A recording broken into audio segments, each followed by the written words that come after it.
Panorama group, जो सोचता है वो करता है। देश के लिए आर्म फोर्सेस से ज्यादा कमिटेड और कोई नजर नहीं आता। और लेफ्टिनेंट जनरल एस.के. सिंह ने as vice chief of army staff of Indian army के पद से होते हुए अपना कार्यभार समाप्त किया था। हमें इस बात से बेहद खुशी है कि उन्होंने करारी कॉन्स्टिट्यूएंसी को रिप्रेजेंट करना स्वीकार किया है। मैं उनसे रिक्वेस्ट करूंगा कि वो दो शब्द अपने बारे में कहें। Lieutenant general S K. Singh.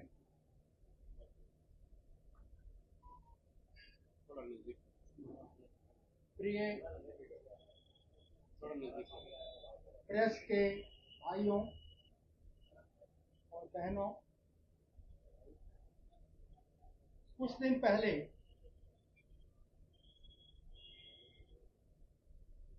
Prashant ji से मेरी मुलाकात हुई और जिस तरह से ये काम बिहार में कर रहे हैं, हर बिहारी उसको फॉलो कर रहा है और मैं भी बहुत ज़्यादा इम्प्रेस था उनसे कि वे और उनकी टीम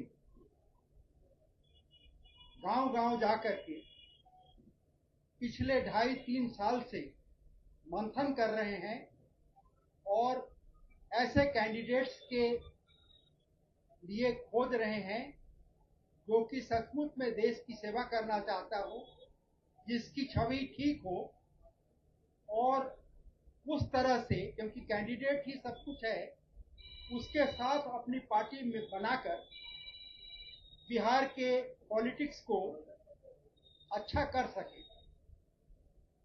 ये जो उनका संकल्प और साधना है, ये मेरे को बहुत अच्छा लगा और दिल को भा गया और दिल से मैं उनके हर प्रोग्राम को फॉलो करता था, देखता था। लेकिन देखिए, ये भाग्य की बस होता है कि तरारी विधानसभा की सीट खाली हुई, उसी में मेरा गांव है और मेरी बहुत जो है यादें उसके साथ लगी हुई हैं। मैं गांव के साथ लगा रहूं हमेशा, आप हमारे गांव से पूछिएगा। शुरू में मेरी परवरिश एक साधारण परिवार में, किसान के परिवार में, मेरे पिताजी किसान थे। वहाँ पर मैंने प्राइमरी स्कूल किया और हाई स्कूल सुरपुरा में गए, जहाँ मेरे चाचा जी टीचर थे। वहाँ से मेरा सिलेक्शन हो गया राष्ट्रीय इंडियन मिलिट्री कॉलेज देहरादून के लिए। बिहार से एक ही सीट होता था। हम तो ट्रेन वगैरह कहीं नहीं बैठे थे, सीधे सुरपुरा से पहुंच गए देहरादून। उसके बाद में फौज का कैरियर चलता रहा। एनडीए किए, आईएमए में थे, टॉप ब्रैकेट में थे। तो मेरे से पूछा गया कि आप क्या ज्वाइन करना चाहते हैं। उस समय मैं बहुत प्रभावित था फील्ड मार्शल मानेकशॉ से, तो मैंने फील्ड मार्शल मानेकशॉ की रेजिमेंट 8 गोरखा राइफल ज्वाइन की और as a second lieutenant Delhi में जब मैं पोस्ट हुआ तो उनसे मिलने का मौका मिला। वो मेरे आइडियल बने रहे और आगे की कहानी कहने से पहले मैं बता देना चाहता कि जब वो 2008 में उनका देहांत हुआ तो मैं उनके साथ था 4 दिन और वो हमारे रेजिमेंट के पहले कर्नल ऑफ द रेजिमेंट होते हैं। कर्नल फादर फिगर होता है और मैं 8वां कर्नल ऑफ द रेजिमेंट था जिनके हाथों में उन्होंने दम तोड़ा। तो मेरा लगाव उनके साथ हमेशा लगा रहा। फिर उसी बटालियन को मैंने कमांड किया। इंडियन आर्मी के जो लोग जानते हैं, सबसे कठिन इलाका होता है सियाचिन ब्रिगेड। मेरे को सियाचिन ब्रिगेड कमांड दिया गया सबसे ज़्यादा टेन्योर के लिए, टाइम के लिए। उसके बाद मैंने कुपवाड़ा डिवीजन में कमांड किया, जहां पर कि 2005 में अर्थक्वेक आया था, वहां का पूरा रिहैबिलिटेशन करवाया। जनरल सिन्हा जो होते थे उस समय गवर्नर होते थे, और मेरे को वहां के अति विशिष्ट सेवा मेडल से सम्मानित किया गया। उसके बाद में मैं उसी रैंक में चुना गया सदर्न कमांड में, जहां पर कि मिलिट्री वर्ल्ड गेम्स किया जा रहा था पहली बार। उसका पूरा संचालन मेरे हाथों में था और बहुत अच्छा प्रेज हुआ। उसके बाद में मैंने लेह का, जो कि हमारे इंडियन आर्मी का सबसे कठिन और सबसे बड़ा कोर है, उसका कमांड दिया गया।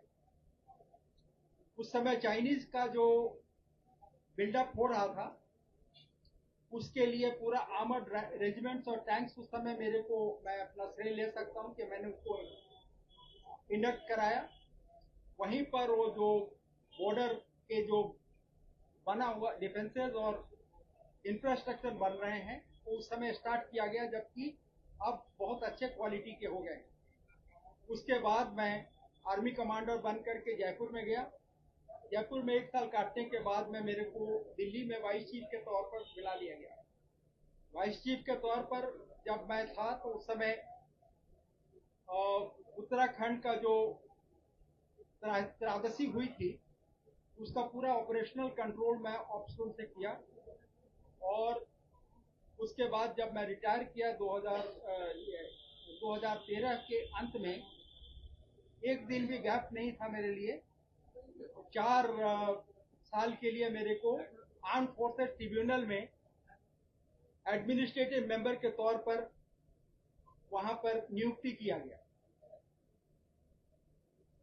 अब जब मेरा पूरा 41 साल फौज की नौकरी, 4 साल जज की नौकरी, ये सब पूरा होने के बाद जब मैंने पीछे देखा, तो मैंने कहा कि अपना मैंने फर्स्ट इनिंग जितना हो सकता था देश की सेवा में लगा दिया।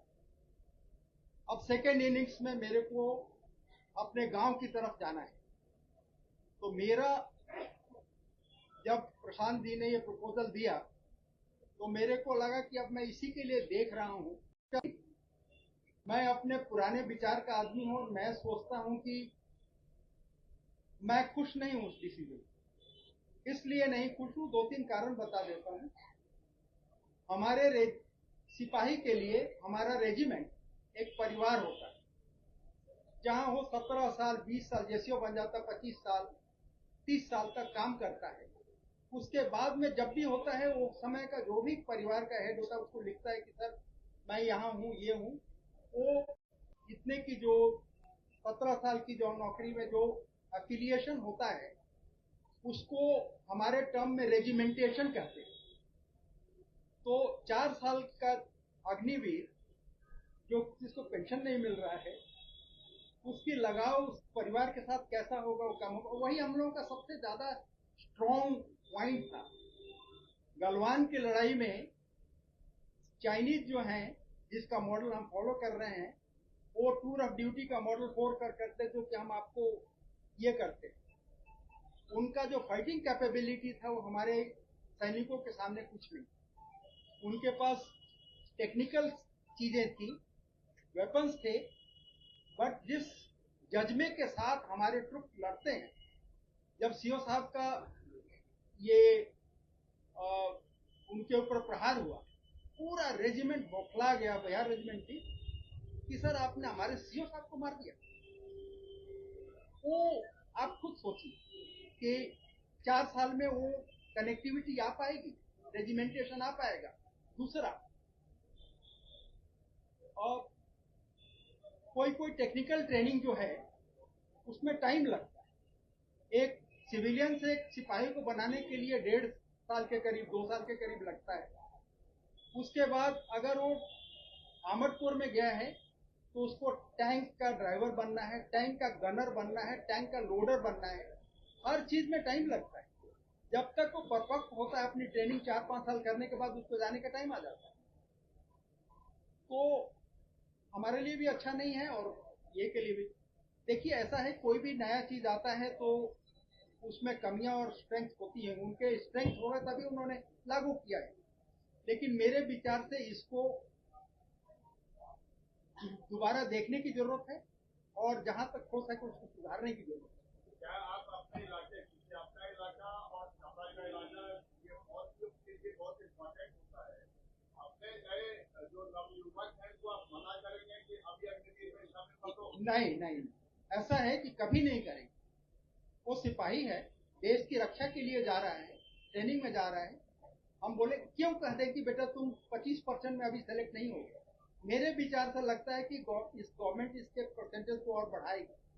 दूसरा, ये गवर्नमेंट का स्कीम है और पुराने हरियाणा में भी वो बोल रहे हैं अभी के लिए इसको फेल नहीं होने देंगे।